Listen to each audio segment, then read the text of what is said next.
Bismillahirrahmanirrahim. Teman-teman sekalian, Abu Musa al-Asy'ari berkata tentang istighfar, taubat ini. Dahulu kita memiliki dua pelindung dari azab. Jadi Allah tidak akan siksa karena ada dua hal.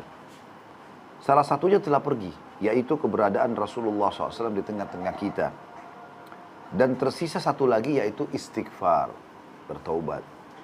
Apabila ia juga sudah pergi, nggak ada lagi orang yang mau beristighfar, menganggap remeh dosa-dosa, nggak mau taubat kepada Allah, maka pastilah kami akan binasa. Ya.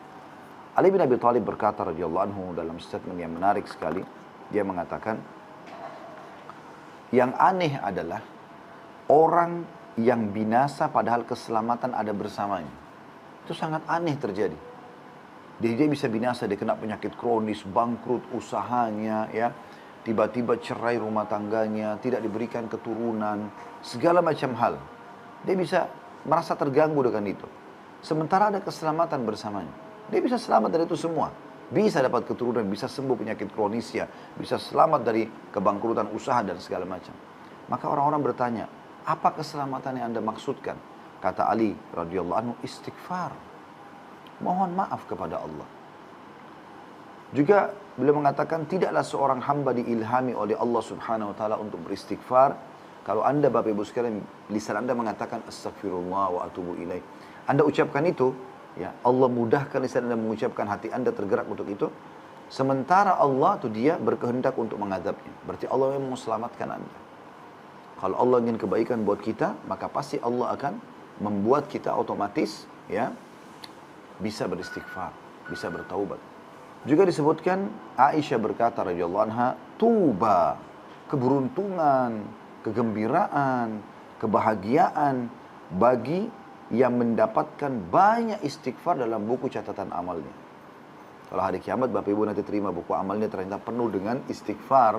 Astagfirullah wa atubu ilaih. Anda sedang melakukan aktivitas apapun ada beristighfar, kecuali tentu ada di WC, ya. Itu luar biasa. Karena nanti kalaupun ada kesalahan di buku amal juga akan dimaafkan dengan istighfar itu. Al-Hasan Basri berkata rahimahullah, seorang ulama tabi'in, perbanyaklah istighfar di rumah-rumah kalian, di meja-meja makan kalian, di jalan-jalan kalian, di pasar-pasar kalian, di majlis-majlis kalian. Karena kalian tidak tahu kapan ampunan akan turun.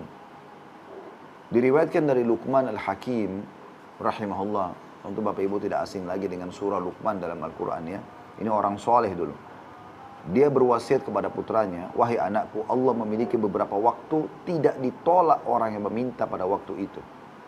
Maka kalaupun ada kesempatan kayak antara azan dan iqamah, sepertiga malam, saat hujan turun, apapun kesempatan kau mohon kepada Allah, perbanyak istighfar. Jadi seakan-akan beliau ingin titip pesan, kalau kau beristighfar, maka kau tidak minta pun hajatmu akan dipenuhi oleh Allah. Itu saking dahsyatnya istighfar itu. Abu Minhal berkata rahimahullah, tidaklah seorang hamba didampingi dalam kuburnya oleh pendamping yang lebih dia cintai, lebih membuat dia gembira dibandingkan istighfarnya. Oleh banyak istighfar akan gembira dan jadi kuburan. Pada saat kerabatnya semua sudah pulang, tinggal dia sendiri, gitu kan. Teman-teman kalau lewatin kuburan, jangan cuma sekedar lewat, oh itu kuburan, selesai. Enggak. Mungkin di mata Anda itu batu nisan dan tanah saja. Dan oh si fulan pernah meninggal sini. Oh orang sudah banyak yang meninggal sini. Oh ini kuburan orang Islam. Begitu? Bukan. Tapi Anda harus pikirkan teman-teman sekalian, yang ada dalam kuburan tersebut adalah orang yang seperti Anda dulunya. Mereka juga perempuan, kalau perempuan cantik, mereka juga punya rambut yang bagus, mereka punya kulit yang bagus, mereka juga sibuk dengan perawatan, mereka sibuk dengan angan-angannya. Ya, itu juga di dalamnya kalau laki-laki di sana mungkin tampan atau bahkan lebih cantik dan lebih tampan daripada Anda. Kemudian lebih kaya, lebih bagus kulitnya, lebih bagus rambutnya. Tapi sudah mati dan mereka sudah tidak bisa berbuat apa-apa lagi, gitu ya. Maka kita harus sadar. Hadis Nabi SAW yang berbunyi, anak Adam kalau meninggal dunia, pasti kita meninggal. Sekuat apapun Anda punya kekuatan, sehebat apapun Anda jaga makanan sehat, ya, pasti Anda akan meninggal dunia. Karena Allah mengatakan dalam Al-Quran, a'udzubillahi minasyaitonirrajim, kullu nafsin dha'iqatul maut. Kalian semua pasti akan merasakan kematian. Para nabi-nabi pun mati. Dan mati sebuah pintu untuk menuju kepada kehidupan abadi di akhirat sana. Maka kata Nabi SAW, kalau anak Adam meninggal dunia akan ikut ke kuburan 3. keluarganya, hartanya, dan amalnya. Dan akan pulang dua. Keluarganya akan pulang. Istri Anda, suami Anda, anak Anda, paling jauh sampai ke liang lahat, di atas liang lahat. Dan paling lama setengah jam, 1 jam.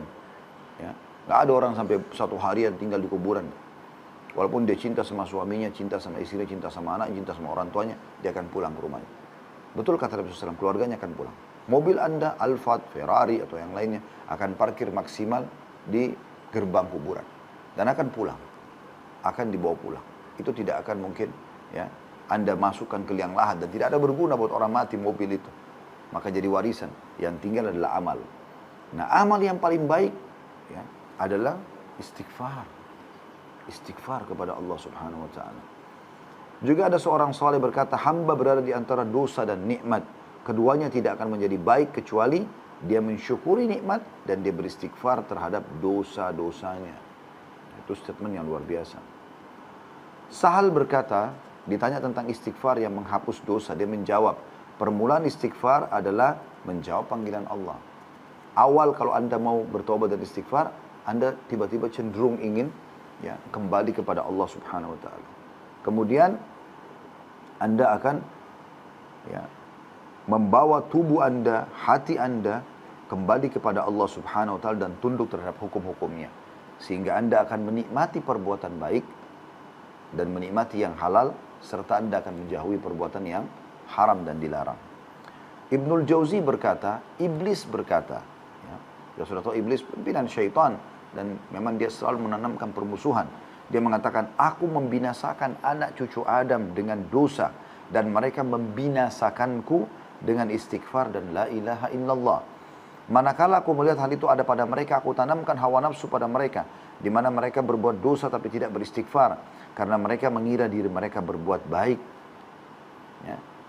Jadi banyak orang begitu, dia pikir dia bisa, ya, dia tidak apa-apa dengan buat dosa. Enggak, bisa berbahaya. Mirip sama Anda, beda nggak teman-teman sekalian? Anda kan misalnya kalau sudah punya perusahaan sendiri atau Anda kerja di kantor, kita ambil contoh sebagai pegawai lah, kan sangat beda sekali. Kalau ada si A sama si B, dua-duanya pegawai, akan sangat beda kondisinya. Kalau si A ini sangat patuh peraturan perusahaan, datang on time, kerjaannya bagus, orangnya ramah, baguslah semuanya. Maka fasilitas kantor dia akan dapat dan tidak ada ancaman pada dia. Dengan si B yang lalai, datang kapan dia suka, dia keluar kapan dia suka, pekerjaannya sering terbengkalai, buat masalah sama teman-temannya, maka dia terancam. Ya? Mungkin ancaman pertama SP, SP1, SP2, surat peringatan 1, surat peringatan 2, dan seterusnya. Mungkin lama-lama akan di PHK atau dikeluarkan, ya, dihinakan. Hilanglah semua fasilitas itu dari dia. Seperti itu kurang lebih rasionalnya ya. Jadi kalau kita menjadi orang yang patuh kepada Allah SWT, kita akan dapat semua fasilitas yang dijanjikan. Qatada berkata, rahimahullah, Al-Quran menunjuki kalian penyakit dan obat penyembuh penyakit kalian. Penyakit kalian adalah dosa dan obat penyembuh kalian adalah istighfar. Taubat kepada Allah SWT. Itu ya. Nanti teman-teman akan dengar bagaimana luar biasanya dahsyatnya taubat dan istighfar ini sampai membuat penyakit sembuh, permasalahan-permasalahan selesai. Banyak sekali hal-hal yang luar biasa terjadi. Kita akan closing insya Allah dengan kisah-kisah itu.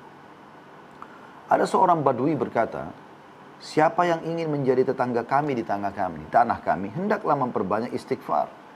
Karena istighfar adalah awan tebal yang mengandung air hujan.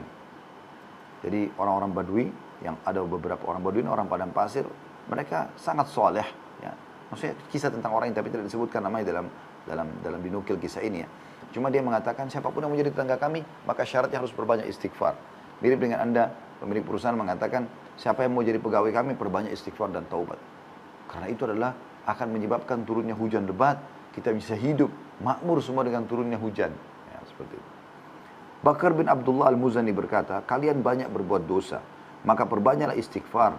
Karena seorang kalau menemukan istighfar dalam catatan amalnya, pada setiap jarak 2 baris, dia akan senang melihat tempat itu. Ya. Jadi kalau nanti dia terima buku amal, buat dosa istighfar, apalagi istighfar, apalagi istighfar, atau sholat istighfar. Jadi istighfar itu banyak sekali. Maka dia akan sangat senang di akhirat. Ibnu Taimiyah berkata rahimahullah, pikiranku terpaku pada sebuah masalah yang sulit bagiku. Maka aku beristighfar kepada Allah 1000 kali sampai dadaku dilapangkan dan masalah yang sulit terpecahkan. Aku kadang berada di pasar, masjid atau sekolah, tapi hal itu tidak menghalangiku dari zikir dan istighfar sampai aku meraih apa yang aku inginkan. Apa yang Anda inginkan, ya, mau mudah dikabulkan, ikuti dengan istighfar. Itu dengan istighfar. Dijamin dengan izin Allah Subhanahu wa taala.